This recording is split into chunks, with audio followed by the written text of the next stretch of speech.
Bonjour, je m'adresse à vous aujourd'hui afin de faire le point sur les grands dossiers qui touchent votre association. Tout d'abord, bien entendu, fin de la grève égale reprise de nos grands chantiers. L'un d'entre eux, c'est le suivi auprès des ressources humaines pour le renouvellement des contrats temporaires. Habituellement, cette période-ci de l'année, si vous êtes temporaire à l'université, vous auriez reçu une confirmation de la part de votre supérieur sur le renouvellement de votre contrat. Les considérations de la grève font en sorte que ça n'a pas été possible, mais on a de bonnes nouvelles pour vous. Faites la demande à votre supérieur. Normalement, il devrait être en mesure de vous transmettre des bonnes nouvelles. C'est ce qu'on nous a dit ce matin du côté des RH. Autre bonne nouvelle, vous savez qu'avec l'adoption de la nouvelle convention collective, si vous êtes temporaire et que vous avez atteint le 10 ans de service, normalement, vous devriez avoir droit à une permanence. Il y a 2 de nos professionnels qui ont atteint ce seuil-là au cours des dernières semaines et il y en a 4 autres qui vont l'obtenir très prochainement. Donc, 6 professionnels qui vont atteindre la permanence dans les dernières semaines. Dernier élément sur ce suivi de grève, vous aurez remarqué qu'au cours des dernières semaines, durant la période de grève, bien entendu, il n'y a pas eu beaucoup d'affichage qui s'est fait sur le campus.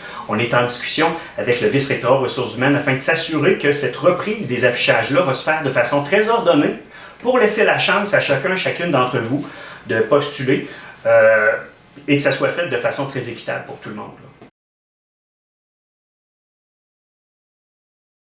En ce qui concerne nos orientations stratégiques, le conseil d'administration a adopté lors de sa dernière séance quelques orientations stratégiques qui vont nous permettre d'avoir vraiment une vision claire de la direction de notre association pour la prochaine année. On va vous en faire part lors de la prochaine publication de notre appapulien.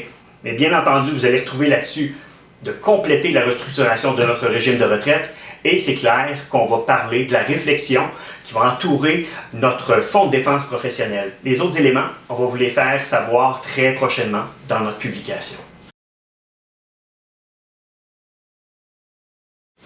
Le dernier point que je souhaitais adresser avec vous aujourd'hui, bien entendu, c'est la restructuration de notre régime de retraite. Dans les derniers jours, vous avez reçu une communication qui vous invitait à prendre part à nos séances de consultation et c'est important que vous y participiez. Il y a beaucoup de temps et d'analyse qui a été mis de l'avant par le comité de travail et on a besoin de votre opinion sur ces questions-là. Alors, je vous y attends. On va pouvoir échanger ensemble. Ça devrait être très intéressant. En conclusion, je vous invite à venir rencontrer notre équipe si vous avez quelques problématiques, que ce soit dans votre milieu de travail ou simplement des questionnements que vous avez en respect de vos droits à la convention collective. Sinon, vous pouvez nous émettre vos commentaires avec les liens qui sont présentés au bas du courriel de cette communication.